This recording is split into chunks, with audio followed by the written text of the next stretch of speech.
প্রিয় শিক্ষার্থী বন্ধুগণ, আজকে তোমাদের সাধারণ গণিতের অনুশীলনী 3-এর একটি উৎপাদক শেখাবো।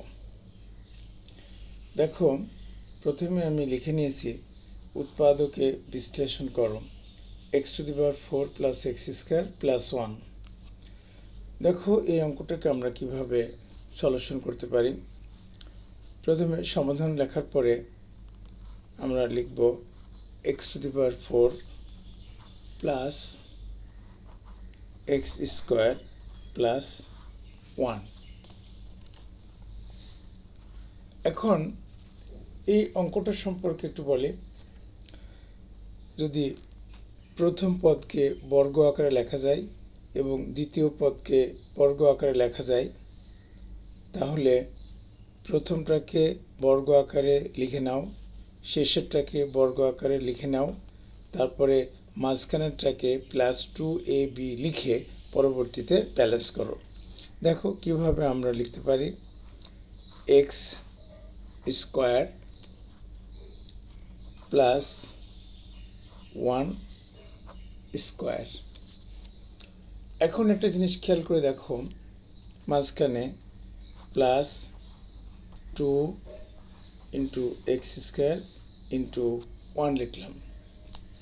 এখন দেখা যাচ্ছে যে এটা হিসেব করলে হচ্ছে 2x², তাহলে আমাদেরকে একটা x² মাইনাস করে দিতে হবে। সেই হিসাবে আমরা একটা x² মাইনাস করে দিলাম। এখন আমরা লিখতে পারি x² প্লাস 1² মাইনাস x²। এখন দেখো এই অঙ্কটাকে আমরা x² প্লাস 1কে যদি আমরা a ধরি এবং x কে যদি b ধরি, তাহলে উৎপাদকের আরেকটা ফর্মুলা আছে a² - b²। সেই a² - b² এর ফর্মুলাটা হচ্ছে a + b × a - b। সেই সূত্রটাকে আমরা ব্যবহার করে লিখতে পারি x² plus 1 plus x into x² plus 1 minus x। আমরা এটা লিখে ফেলেছি।